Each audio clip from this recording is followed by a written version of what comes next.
Imaginez une terre immense, aussi vaste que l'Europe de l'Ouest, une terre bénie par la nature, des rivières infinies, des forêts verdoyantes et des richesses cachées sous le sol. Le Congo. Mais ce paradis, pour des millions, s'est transformé en enfer. Ce pays a été au cœur de l'un des conflits les plus meurtriers de l'histoire moderne. Un conflit que beaucoup appellent un génocide oublié. En 1994, après le génocide des Tutsis au Rwanda, des millions de réfugiés traversent la frontière et s'installent dans l'est du Congo. Mais parmi eux se cachent des membres des milices responsables du génocide, les Interahamwe. Ces groupes armés ne viennent pas chercher la paix, ils apportent la guerre. Dans l'est du Congo, les tensions ethniques explosent. Les communautés locales, déjà fragilisées, sont prises en otage par ces nouvelles violences. Et bientôt, le gouvernement rwandais intervient pour traquer ses ennemis sur le sol congolais. Ce n'est plus seulement un conflit local, c'est une guerre régionale.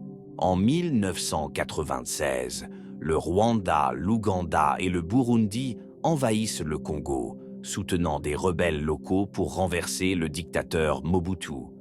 Ce qui devait être une guerre rapide se transforme en un véritable cauchemar. En 1998, une deuxième guerre éclate, impliquant 9 pays africains et des dizaines de groupes armés. L'est du Congo devient un champ de bataille. Des milices locales se forment pour défendre leurs terres, mais elles aussi se livrent à des massacres. Les violences sexuelles sont utilisées comme armes de guerre pour terroriser les communautés. Les civils n'ont nulle part où aller. Et tout cela, pourquoi? Pour le contrôle des richesses. Le Congo possède de l'or, des diamants, mais surtout du coltan, un minerai essentiel pour fabriquer vos téléphones et ordinateurs. Les groupes armés exploitent ces mines, financent leur guerre avec ce commerce et laissent derrière eux des vies détruites. Des milliers d'enfants sont enrôlés de force, transformés en soldats. Ceux qui refusent sont tués. Ceux qui obéissent deviennent des pions d'un conflit qui ne les concerne pas.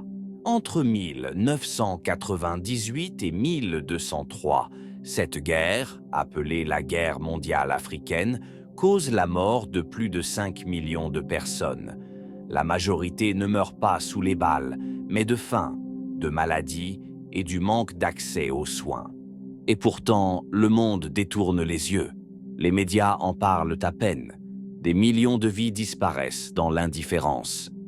Et pourtant, dans cette obscurité, des héros se lèvent, des maires reconstruisent leur village, des activistes comme Denis Mukwege, surnommé « l'homme qui répare les femmes », redonnent espoir à des milliers de victimes.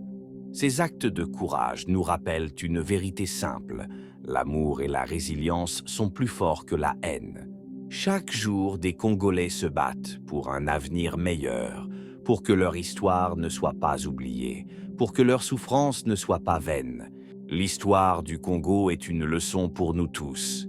Elle nous rappelle que nos téléphones, nos bijoux, nos vies connectées ont un prix. Mais elle nous montre aussi que même dans les pires moments, l'humanité peut renaître. Le Congo nous crie « N'oubliez pas, ne détournez pas les yeux ». Car un monde meilleur commence par la mémoire et la solidarité.